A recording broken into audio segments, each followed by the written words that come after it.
Dans cette édition, nous reviendrons sur le discours de Nouvel An du président de la République à la Nation. Aujourd'hui, nous nous intéressons au volet économie en parlant notamment de l'agriculture. La coopération entre Tokyo et Abidjan se porte bien. Le gouvernement japonais a débloqué la somme de 258 millions de francs CFA en faveur de la RTI. L'accord de don a été signé avant-hier. Des fêtes de fin d'année sécurisées, on en reparle dans cette édition. Le CCDO, Centre de coordination des décisions opérationnelles, s'est déployé à Abidjan et à l'intérieur du pays. Le président américain Barack Obama veut en finir avec les armes à feu aux États-Unis. Il souhaite donc réformer la législation sur les armes par décret. Bonsoir à tous, bienvenue dans le 20h sur RTI 1. Ajouté au sommaire de cette édition, la page culture, nous aurons deux invités. Dr Kwasi René Nguetia, directeur du département des affaires économiques de la Commission de l'Union africaine. Il sera avec nous pour parler de son œuvre « La Côte d'Ivoire de notre rêve ». Comment peut-elle éclore? Notre deuxième invité est un confrère, Serge Koléa, du service aux sociétés de la rédaction des RTI. Avec lui, nous ferons un point des événements culturels qui ont marqué l'année 2015. La page culture, ce sera dans une trentaine de minutes. Mais avant, je vous propose de revenir sur le discours de fin d'année du président de la République. Intéressons-nous au volet économie. L'agriculture est le socle de l'économie ivoirienne, mais également le pays qui ambitionne d'être émergent dans les années à venir se met au goût du jour de la nouvelle économie, à savoir les énergies renouvelables, les technologies de l'information et de la communication. Commentaire signé Adama Koné. L'économie ivoirienne tient la route malgré la tendance baissière dans le monde. La croissance économique s'établit en moyenne à 9% depuis 4 ans. Dans son adresse à la nation, le chef de l'État ivoirien n'a pas oublié ceux qui soutiennent les succès enregistrés sur la voie du développement. Je tiens à remercier à nouveau nos parents paysans pour leur contribution à la croissance de notre économie.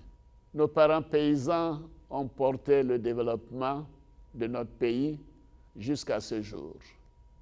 Merci à vous. Les augmentations successives des prix de nos produits au cours de mon premier mandat ont permis de leur assurer une rémunération plus juste de leur travail. Nous avons atteint le prix garanti record de 1000 francs CFA par kilogramme de cacao au cours de cette campagne. Et le prix jamais égalé de 500 francs CFA le kilogramme d'anacarde. Le gouvernement reste conscient que l'agriculture demeure le dénominateur commun de la transformation de la structure de l'économie. Pour le président de la République, cela va non seulement favoriser la politique d'industrialisation, mais surtout résoudre le problème du chômage des jeunes. Nous devons cependant encourager la transformation de nos produits agricoles et stimuler la production industrielle pour mieux intégrer notre jeunesse au monde de l'emploi. Nous avons commencé par le cacao et l'anacarde. La restructuration de l'économie ivoirienne, c'est aussi la prise en compte d'autres secteurs porteurs. Nous consacrerons une attention particulière à l'éclosion de nouveaux secteurs porteurs de croissance, tels que les énergies renouvelables, les technologies de l'information et de la communication, où le génie de notre jeunesse s'exprime toujours avec plus de pertinence. Grande innovation, la visibilité donnée aux produits locaux dans les rayons des grandes surfaces. Nous avons également demandé au secteur de la grande distribution d'inclure les produits vivriers locaux dans leur chaîne de distribution, tout en assurant l'encadrement des planteurs afin d'améliorer la qualité des produits. La Côte d'Ivoire s'engage du coup dans un modèle de développement inclusif qui met de plus en plus la jeunesse et la création d'emplois au cœur du dispositif. C'est un cadeau de fin d'année du Japon à la Côte d'Ivoire. Le gouvernement japonais vient de débloquer la somme de 258 millions de francs CFA en faveur de la RTI. L'accord de don a été signé avant-hier. La somme servira à acheter des équipements, doter le média de service public de moyens techniques opérationnels capables de bonifier les programmes télévisés. Lansene Bakayoko, Adama Kone. Cet important appui d'une valeur de 258 millions de francs CFA permettra de renforcer la position de la radiodiffusion-télévision ivoirienne, RTI, dans cet environnement hyper concurrentiel de l'audiovisuel. L'amélioration des programmes télévisés et l'équipement pour la production des programmes constituent à eux seuls des leviers qui devraient permettre à la RTI de relancer qualitativement ses activités et de participer à la formation et à l'information de nos populations. Un espoir d'autant légitime que les équipements qui seront mis à disposition sont tout aussi performants que variés. Cette coopération de dons est composée des équipements comme caméras dans tout le pays, ainsi que matériaux d'émissions télévisées japonais. Reconnaissante envers les donateurs, la direction générale de la RTI entend faire un meilleur usage des affectations japonaises. Les dons que nous recevons vont nous permettre de pouvoir mieux rendre compte de l'activité de ce gouvernement dynamique représenté par Madame le ministre, parce que nous avons souvent de nombreuses activités, inaugurations faites en même temps et nous n'avons pas toujours la possibilité de pouvoir les couvrir. Donc c'est avec plaisir que nous pourrons montrer aux Ivoiriens tout ce qui est fait par le gouvernement et par l'État pour le bien-être des populations, mais nous pourrons également montrer tout le dynamisme des populations ivoiriennes. Par ailleurs, la coopération japonaise n'étant pas sélective, elle envisage de s'intéresser à d'autres secteurs, notamment l'administration centrale ainsi que les collectivités décentralisées. Le tout accompagné d'un transfert de technologies dont la finalité est de permettre à la Côte d'Ivoire de se familiariser avec le modèle de développement nippon pour l'adapter aux réalités ivoiriennes. Des fêtes de fin d'année sécurisées, on en reparle dans cette édition. Le CCDO, Centre de coordination des décisions opérationnelles, s'est déployé à Abidjan et à l'intérieur du pays. L'unité a appuyé les forces sur le terrain afin de permettre aux populations de célébrer la nouvelle année en toute sécurité, nous explique Abou Sanogo. Sécuriser les sites stratégiques, participer activement à la lutte contre le grand banditisme et toutes les formes de terrorisme, freiner et prévenir les atteintes à la sûreté de l'État, contribuer à la gestion des grands événements et à la sécurisation des festivités de fin d'année. Ce sont, entre autres, quelques missions assignées au Centre de coordination des décisions opérationnelles CCDO. Maman, commandement, repos, calme. Bonsoir, messieurs. Bonsoir. Ok, aujourd'hui 31, mission pour nous, appuyer toutes les unités du CCDO sur la place d'Abidjan. Nous devons tout faire pour que les Ivoiriens soient satisfaits de la nuit qu'ils ont passée. Calme! Repos! École nationale de police ce jeudi 31 décembre 2015, dernier jour de l'an, base du groupe d'appui de l'unité mixte. Il est 21h30 quand débute le rassemblement, suivi d'une patrouille. Première commune visitée, à Bobo. Jusque-là, aucun incident majeur n'est signalé, jusqu'à ce que l'équipage arrive à Agbekwa. Aux environs de 23 h, le PC a annoncé la présence de jeunes délinquants au niveau d'un maquis. Et c'est parti d'un appel d'un requérant. Nous avons pris le contact du requérant, nous l'avons appelé. Il nous a indiqué un peu l'endroit. Et nous venons à peine d'arriver. Comme vous l'avez constaté, il a dit qu'il a pu gérer la situation et tout est rentré dans l'ordre. Le groupe d'appui du CCDO sillonnera par la suite les communes de Yopougon, Koumassi, Marcouri et Cocody. À Williamsville, dans la commune d'Adjamé, il interpelle 2 individus suspects qui seront soumis immédiatement à une fouille minutieuse. Il est un peu moins de 6 heures du matin quand les éléments regagnent leur base. Par ailleurs, le ministre d'État, ministre de l'Intérieur et de la Sécurité, Ahmed Bakayoko, a demandé au Centre de coordination des décisions opérationnelles, ainsi qu'à la FRAP, la force de recherche et d'appui de la police, qui sont des forces spéciales, d'apporter leur appui à la police et à la gendarmerie nationale pour la sécurisation des fêtes de fin d'année. Et le passage de l'année 2015 à 2016 s'est fait dans l'allégresse. Les populations qui ont fêté en toute sécurité se souviennent des faits majeurs passés. Regard rétrospectif sur l'année écoulée, la réconciliation, la cohésion sociale, la construction d'infrastructures de développement, autant de sujets passés à la loupe. Le reportage de Serge Coléa. Les Ivoiriens gardent de bons souvenirs de l'année 2015, une année où la Côte d'Ivoire n'a cessé de faire des progrès. Pour moi, 2015 a été une année de travail, de dur labeur pour le développement, pour un pas de plus pour la Côte d'Ivoire. Et c'est des actions visibles et tangibles. On a eu au niveau de la santé aussi, Dieu merci, la Côte d'Ivoire n'a pas connu ce que d'autres pays ont connu comme l'Ebola, qui vraiment nous a effrayés quand on a appris. 2015 a été une année merveilleuse. Côté social, le chef de l'État a débloqué presque tous les avancements, si je peux le dire. Donc socialement, il y a eu une amélioration. Économiquement, politiquement et socialement, le pays, au dire des populations, est en train d'atteindre sa vitesse de croisière. Et ce qui est de la réconciliation en Côte d'Ivoire, franchement, je vois que tout le monde s'entend, tout le monde s'aime, il y a la paix en Côte d'Ivoire. Au niveau de la réconciliation, je pourrais dire que ça va. Ça va par rapport aux autres années. Cette année, elle a été meilleure. Il faut que la paix soit le socle, le sous-bassement de cette nation qui veut se développer. Et puis essayer de voir la Côte d'Ivoire qui est en train de s'embellir là, que nous voyons maintenant avec les nouveaux ponts, avec toutes ces belles choses qui sont en train de pousser comme des champignons, et essayer de se donner les mains pour grandir encore. Pour 2016, tous souhaitent voir la Côte d'Ivoire poursuivre sa marche vers l'émergence à l'horizon 2020.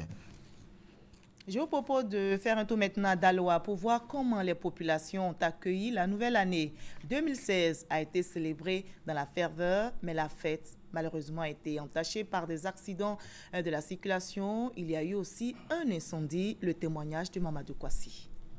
Daloa, il est 21h30, ce jeudi 31 décembre 2015. Nous sommes à la résidence du préfet de région. Un dîner est offert par le gouverneur à tous les directeurs et chefs de service de la région du Haut-Sassandra pour marquer le passage de la nouvelle année. Un dîner également pour marquer un nouveau départ dans l'administration à Daloa. Occasion pour Brou Kwame de faire le bilan de l'année 2015 et d'aborder également les perspectives de la nouvelle année.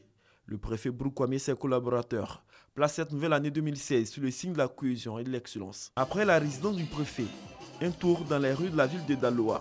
L'ambiance est tout autre. Les populations ont pris d'assaut les maquis, bars et restaurants pour se divertir. Dans tous ces lieux de distraction, la fête était au rendez-vous.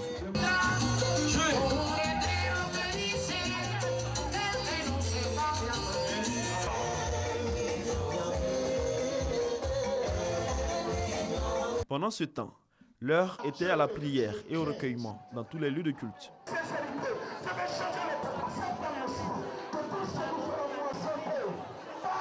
Dans les rues, les patrouilles de la police sont effectuées pour rassurer la population, mais également pour assurer la sécurité des biens et des personnes en cette période de fête. Nous avons plusieurs dispositifs. Un dispositif fixe, c'est-à-dire des postes d'observation qui sont dans des points, dans des carrefours les plus importants.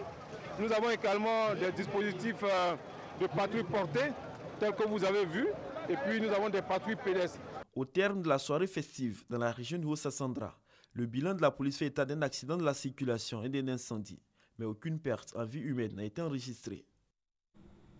Comment la Saint-Sylvestre et le Nouvel An ont-ils été célébrés dans des villages? Notre reporter Chaltatou s'est rendu dans quelques villages de la Côte d'Ivoire. Constat, les producteurs qui ont fait de bonnes récoltes ont fêté dans la joie. C'était là.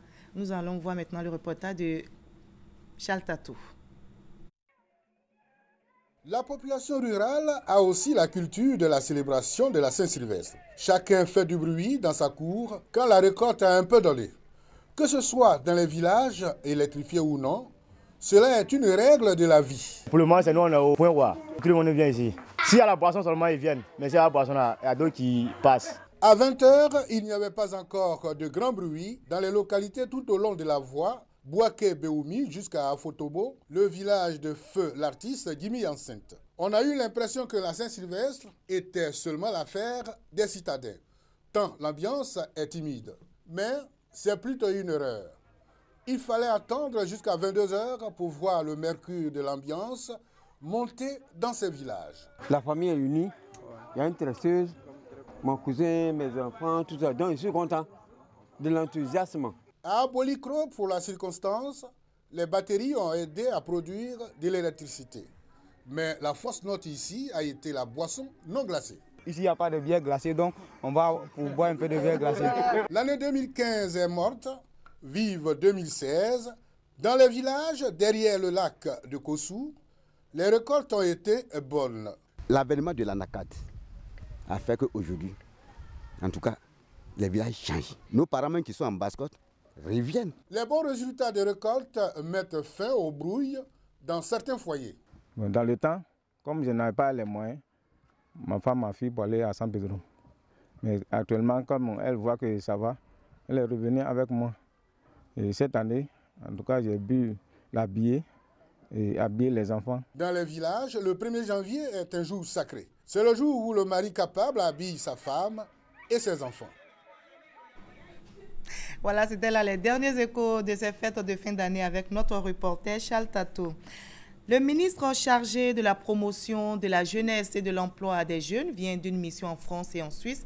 Le ministre Sidi Touré a rencontré les représentants de l'Agence française de développement et en Suisse, il a échangé avec les membres de l'Organisation internationale du travail. Le but de toutes ces rencontres, discuter sur les différents modes de financement des projets des jeunes. Ibrahim Sissé, Herman Niamien. Le ministre chargé de la promotion de la jeunesse et de l'emploi des jeunes a séjourné une semaine durant en Europe. Sidi Touré s'est successivement rendu en France, au siège de l'Agence française de développement AFD et au siège de l'Organisation internationale du travail OIT en Suisse. En France, le ministre Sidi Touré a exposé sur l'expérience de la Côte d'Ivoire en matière d'emploi des jeunes et sur le mode de financement de leurs projets. Au cours de son entretien avec les représentants de l'AFD, le ministre Sidi Touré s'est réjoui des bonnes relations qui existent entre cette institution et son pays. Il a par la suite affirmé que c'est grâce à la politique mise en place par le président de la République Alassane Ouattara que plusieurs jeunes Ivoiriens ont réussi à créer leur propre entreprise avec les financements reçus. Au cours de sa mission, le ministre en charge de l'emploi des jeunes a aussi signé des partenariats avec la Direction générale de Pôle emploi et avec le Conseil national des missions locales, deux structures basées en France. C'est en Suisse que la mission du ministre chargé de la promotion de la jeunesse et de l'emploi des jeunes s'est achevée.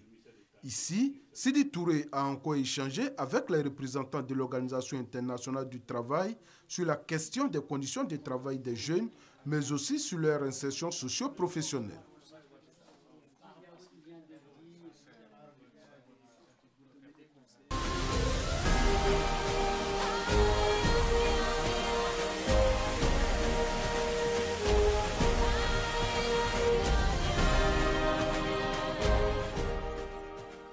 Bienvenue dans la page culture. La Côte d'Ivoire de notre rêve, comment peut-elle éclore?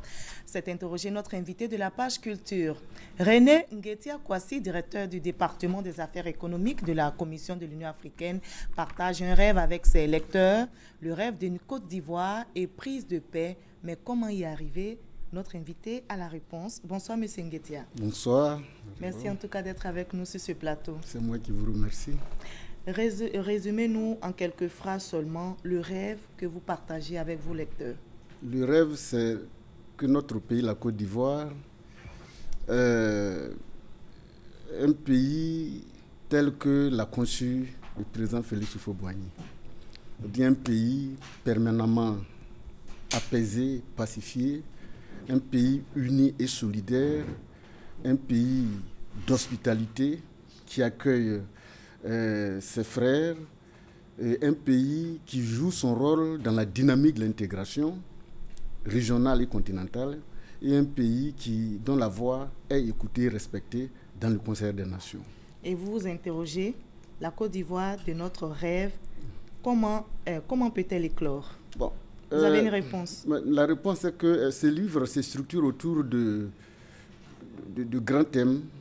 Par exemple, pour que ce pays de notre rêve naisse, il faut que nous ayons un pays de stabilité pour appeler votre rêve. Expurgé, de toutes sortes de violences politiques, par exemple. Un pays où la bonne gouvernance économique et politique est une denrée prisée et consommée par tous les Ivoiriens et par tous ceux qui y vivent. Un pays où le corps de la République est épanoui et sert, n'est-ce pas, d'aiguillon à l'élan social, à l'ascenseur social à tout le monde.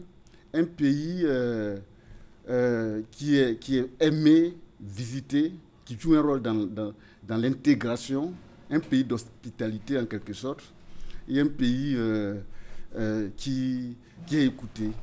Et qui... En somme, un beau pays. Un beau pays. Et voilà. ce rêve que vous partagez repose sur l'oufouettisme, que vous développez largement dans votre ouvrage. Voilà. Parlez-nous de l'oufouettisme. Comment le concevoir? Bon, Est-ce une idéologie ou un simple slogan? Bon, moi, je pense que c'est un mouvement philosophique.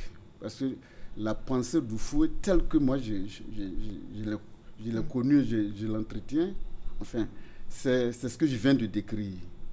C'est-à-dire un pays de paix. De paix, stable, uni, solidaire, prospère et qui est ouvert. Un pays dans lequel les valeurs républicaines sont épanouies, développées. Et un pays qui est aimé, comme vous l'avez dit tout à l'heure. Je repose ma question, comment l'éclore? Comment l'éclore? Maintenant, il appartient, n'est-ce pas, aux héritiers du Fouet-Boigny. Donc, moi, un pays de pays, la Côte d'Ivoire de notre rêve, c'est la Côte d'Ivoire qui se trouve au stade achevé de la Côte d'Ivoire telle qu'elle a été conçue par le premier président de notre pays. Donc, lorsqu'on va atteindre cette étape achevée, c'est ce que moi, je pense, pour moi, c'est la Côte d'Ivoire de notre rêve. Alors, comment donc y arriver alors? Y arriver, mettre en place toutes les dispositions nécessaires pour qu'il n'y ait pas de violence, tel que je le dis, expurgé de toutes sortes de violences. Un pays où la bonne gouvernance, quand on parle de bonne gouvernance aussi, la bonne gouvernance pratiquée par les citoyens, parce que quand on parle de bonne gouvernance, il y a la micro-gouvernance et la macro-gouvernance. Ce n'est pas seulement l'élite au pouvoir qui doit pratiquer la bonne gouvernance, c'est tout le monde. C'est à tous les niveaux. À tous les niveaux.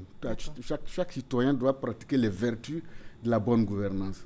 Un pays où si on fait tout pour que l'école assure l'ascenseur, ça soit le seul facteur qui assure l'ascenseur social. D'accord. Voilà, l'école de la République.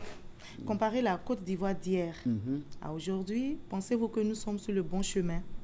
Moi, je crois que la Côte d'Ivoire d'aujourd'hui est dirigée par l'oufouettiste. Et à un moment donné, nous avons perdu cela. Je crois que la Côte d'Ivoire est repositionnée sur les fondements de Félix Houphouët-Boigny. Quels sont les arguments? Quels sont les arguments que les arguments, c'est que aujourd'hui, c'est un secret de polichinelle que la Côte d'Ivoire fait beaucoup en matière du développement des infrastructures de base, infrastructures d'énergie, infrastructures d'accès d'eau, à l'eau potable, infrastructures scolaires et universitaires. Donc, ça, nous sommes, n'est-ce pas, sur cette bonne voie-là. Donc, je dis que... Donc, il y a des facteurs qui sont visibles aujourd'hui. Qui sont visibles. Mais la satisfaction n'est pas totale. Non, mais j'ai dit... Il y a encore des personnes qui cherchent ne serait-ce que 500 francs même pour pouvoir se nourrir dans la journée. Oui, mais nous sommes sur la bonne voie. Il y a encore des démunis. Oui, mais les poches de pauvreté, il y en a partout. Mais ce qui compte, c'est que c'est la dynamique sur laquelle se trouve le pays. Et lorsque ce pays fait du chemin sur cette dynamique, c'est sûr que le taux de pauvreté, le nombre de pauvres va se réduire. Et comme on le dit, l'école, si les étudiants, les Ivoiriens sont bien formés, bien éduqués, bien soignés, je crois que l'école trouve une solution à l'emploi. Et je dis que là où le oufouettisme fleurit, et quand le oufouettisme fleurit dans nos campagnes, dans nos villes, et dans nos forêts, vous le dites dans votre ouvrage, là où l'oufouettisme fleurit, il y a la Côte d'Ivoire prospère, la Côte d'Ivoire gagne. D'accord. Alors 2007, pour terminer rapidement, 2016 a pointé du nez depuis hier, c'était le 1er janvier.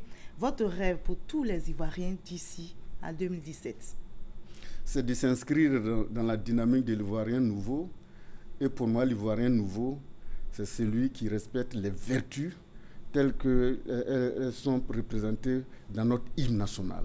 Mais quand on prend la devise union, discipline, travail, je crois que si chaque Ivoirien fait sien ces vertus-là, ces 3 mots-clés, et les adopte, les approprie, les met en pratique, je crois que la bataille contre l'émergence en 2020, effectivement, la Côte d'Ivoire va y arriver. Et donc vous y croyez, c'est même pas la peine de vous poser cette question, l'émergence de la Côte d'Ivoire en 2020. Mais vous savez, ça fait partie de la vision du président de la République. La Bible dit là où il n'y a pas de vision, les peuples meurent. Mais là, c'est une vision. En l'an 2020, la Côte d'Ivoire va devenir émergente. Et ce qui se fait actuellement, je crois que si l'on persévère dans cette direction, il y a toutes les chances que la probabilité pour qu'on y arrive est un événement certain. Merci de nous avoir partagé ce rêve de la Côte d'Ivoire en ce début d'année. Je voudrais inviter les Ivoiriens à se l'approprier parce que ces livres, selon moi, constituent une boîte à outils. Chacun peut y aller puiser un élément nécessaire pour la gouvernance de sa vie et pour l'accompagner, n'est-ce pas, dans ses responsabilités au niveau du pays. Merci beaucoup, M. Nguetia. René Kwasi, d'avoir répondu à nos questions. Je rappelle que vous êtes directeur du département des affaires économiques à la Commission de l'Union africaine, auteur du livre « La Côte d'Ivoire de notre rêve ». Merci à vous. C'est moi qui vous remercie. Le Royaume d'Arabie Saoudite a exécuté aujourd'hui 47 personnes condamnées pour terrorisme. Parmi elles, un dignitaire religieux chiite âgé de 56 ans et arrêté en 2012. Opposant virulent à la dynastie des Al Saoud, il avait été condamné à la mort par décapitation suivie de crucifixion pour sédition. Sa mort a provoqué la colère de l'Iran chiite. Les relations entre les deux pays vont encore se détériorer. La communauté internationale a aussi réagi contre ces exécutions. Des dizaines de personnes ont manifesté à Bahreïn aujourd'hui. Et le président américain Barack Obama veut en finir avec les armes à feu aux États-Unis.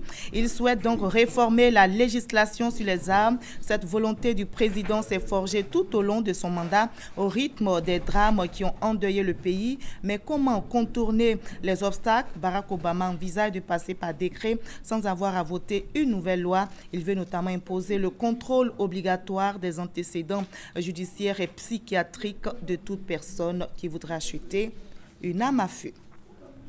On reste à la page culture et notre deuxième invité est un confrère, Serge Koléa, du service aux sociétés de la rédaction de RTI1. Avec lui, nous ferons un point des événements culturels qui ont marqué l'année 2015. Bonsoir Serge Koléa. Bonsoir Marie-Laure. Alors, rapidement, quel jugement faites-vous de l'actualité culturelle en 2015? Une année culturelle riche ou pauvre?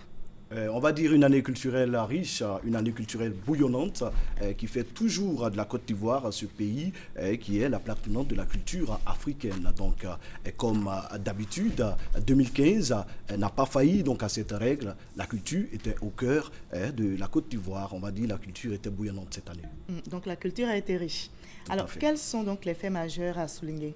Alors, on va commencer de façon chronologique. On va parler du FESPACO qui a eu lieu dès mars à Ouagadougou. Et ce FESPACO-là qui, bien évidemment, devait permettre à la Côte d'Ivoire de relancer son cinéma. La Côte d'Ivoire y est allée avec le ministre de la Culture et de la Francophonie, la ministre de la Communication, 2 ministres pour conduire donc la délégation. La délégation ivoirienne a été donc bien représentée avec 4 réalisateurs. Nous n'avons pas eu les talons d'or, mais nous avons eu d'autres lauriers, le prix de l'intégration africaine avec le film Rohan du réalisateur Philippe Lacote. Il y a eu également le prix de la meilleure série télévisée avec les sœurs Amon, les réalisatrices, qui ont donc obtenu le prix de la meilleure série africaine avec leur film Chronique africaine. Donc on va dire que nous sommes allés au FESPACO, nous n'avons pas remporté les talons d'or, mais la Côte d'Ivoire a réaffirmer sa position de pays cinématographique qui, on va le dire, il y a eu quelques années, la Côte d'Ivoire a connu quelques moments de léthargie du point de vue du cinéma,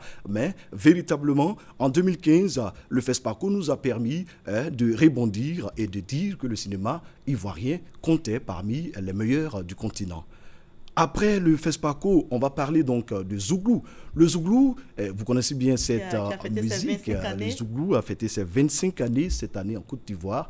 Ce rythme musical urbain dont on ne donnait pas cher la peau a réussi à s'imposer en Côte d'Ivoire au point où aujourd'hui de grands artistes comme ceux de Magic System portent en haut le flambeau de la musique ivoirienne. Et il y a eu des écrits même sur le Zouglou. Tout à fait. Et donc à l'occasion de ces 25 ans, il y a eu donc un conclave réflectif donc où certains universitaires, certains acteurs qui ont été donc ces pionniers qui ont poussé le Zouglou là où il se trouve aujourd'hui, ont réfléchi et ont projeté le Zouglou dans l'avenir, et on peut dire que l'espoir est permis. Le Zouglou, on peut dire que le Zouglou fait partie de l'identité culturelle de la Côte d'Ivoire. D'accord. En plus du Zouglou, alors en plus du Zouglou, on va aborder un petit aspect social. Vous savez que le président de la République, depuis 2014, a décidé d'aider les artistes ivoiriens, notamment les icônes de notre culture, ceux-là même qui ont porté haut la culture ivoirienne. Et donc, en 2014, il y a eu 15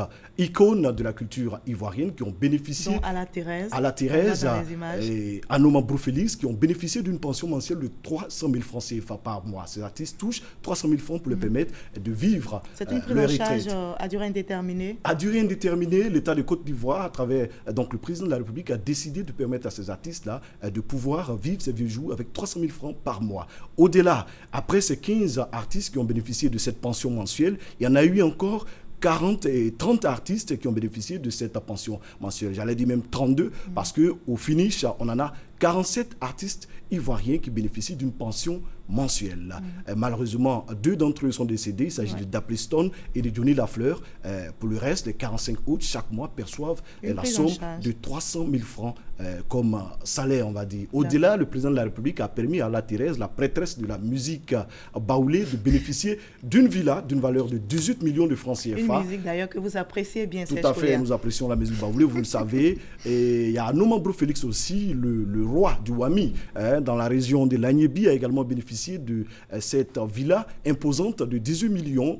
Ces deux personnalités culturelles de la Côte d'Ivoire ont reçu leur villa, je crois dans le mois d'octobre, début octobre. Ils ont réceptionné leur villa. Ala Thérèse était toute heureuse. La maman, qui se retrouve dans une villa de 4 pièces, elle a reçu en plus 5 millions de francs CFA. Dans un village. Ah non, c'est pas donné. Elle a sa villa, elle a 5 millions pour pouvoir aménager cette villa. Anoma Broufélix également a reçu une villa d'une valeur de 18 millions plus 5 millions de francs CFA pour pouvoir aménager cette villa. Donc il faut saluer ce geste du président de la République et qui s'inscrit donc dans cette logique de donner un peu d'humanité à nos artistes qui, on le sait, ont connu des moments de gloire, mais au soir de leur carrière se retrouvent plus ou moins à l'étroit, plus ou moins dans une situation de précarité. Au-delà donc de cette... Et là, pour terminer rapidement, c'est vrai, l'année 2015 a été riche. Oui, tout à fait, tout à fait riche.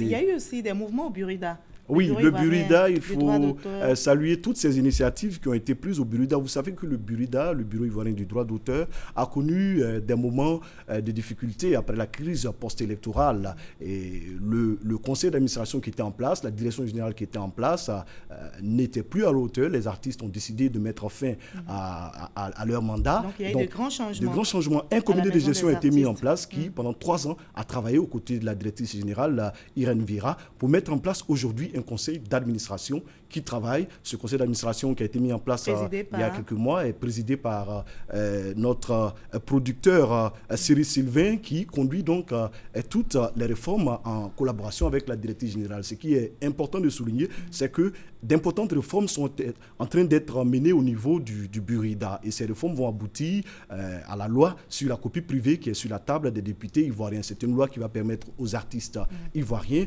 de connaître beaucoup plus d'embellie dans leur vie sociale. C'est une loi qui va leur permettre de percevoir plus de droits au niveau donc, de tout ce qui se fait comme utilisation de leurs œuvres. Donc il faut saluer ça, il faut saluer le Burida qui se réforme. Il faut saluer... Il y a aussi le Palais de la Culture.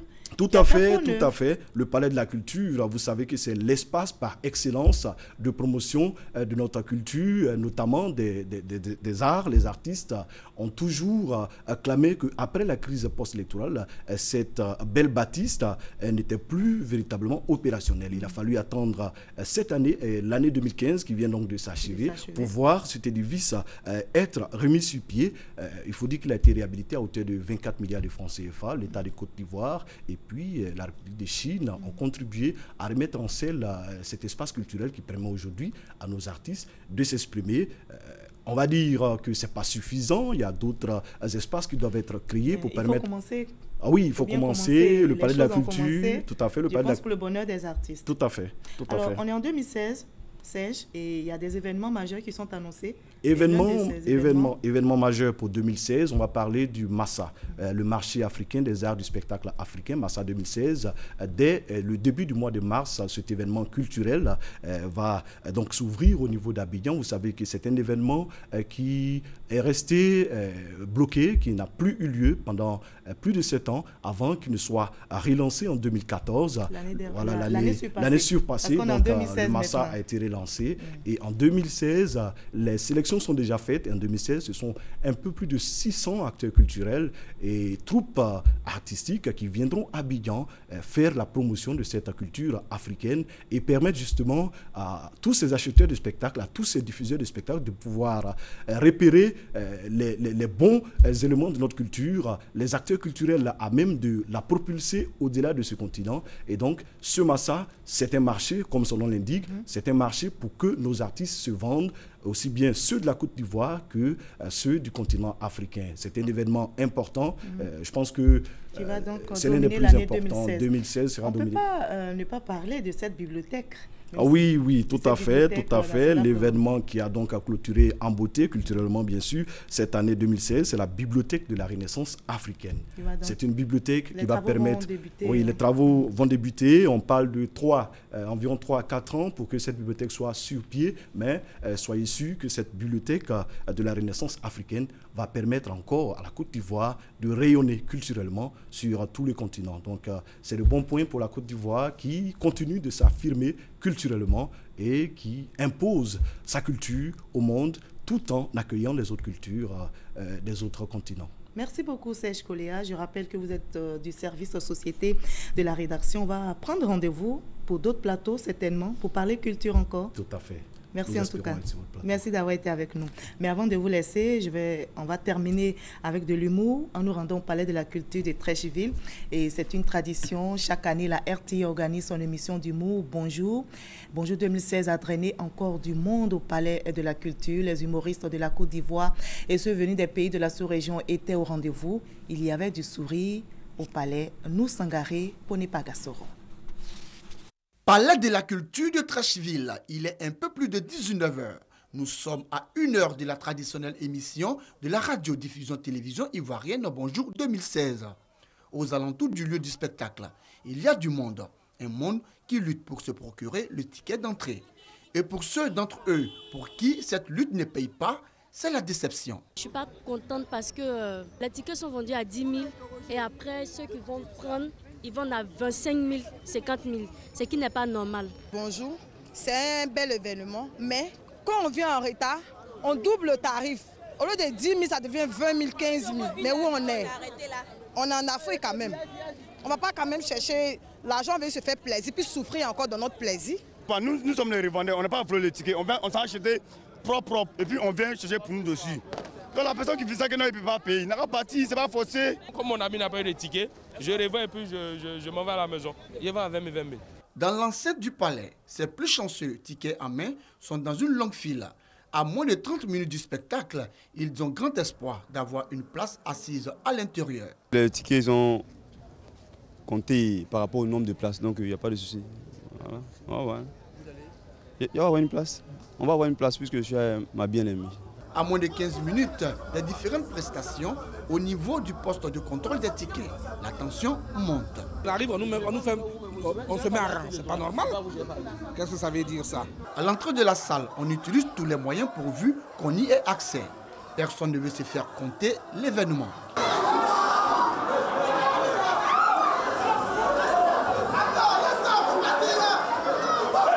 Une fois dans la salle, plus de place. La salle à Noumabo est archi comble. On est arrivé depuis, on a arrêté s'il n'y a pas de place. On voulait se distraire un peu, on est obligé de regarder, c'est normal. On va s'arrêter là. Dans les loges, les artistes humoristes à quelques minutes du spectacle se disent confiants, même si le stress est un peu au rendez-vous. À quelques minutes du spectacle, ça fait peur. Pendant un an, tu as bossé. Aujourd'hui, c'est le jour J. Mais quand même si tu es professionnel, mais quand même, si le jour tu ne stresses pas, il faut arrêter de travailler. Inspiration ESA, on est prêt là. On a mis, grâce à Dieu, Dieu merci, on est rentré dans la nouvelle année avec la santé déjà, avec tout ce qui est bon, l'organisation, tout se passe bien. Pardon, déjà même vous me filmez, donc j'ai arrêté de me filmer. Moi, arrêtez, sinon il descend, je m'en vais. Quant à l'animatrice vedette de l'émission Bonjour de la RTI, elle reçoit les dernières consignes. Lorsque le spectacle commence, les humoristes Agalawal, le magnifique, Ramatoulaye, Ankadeka et bien d'autres font montre de leur talent.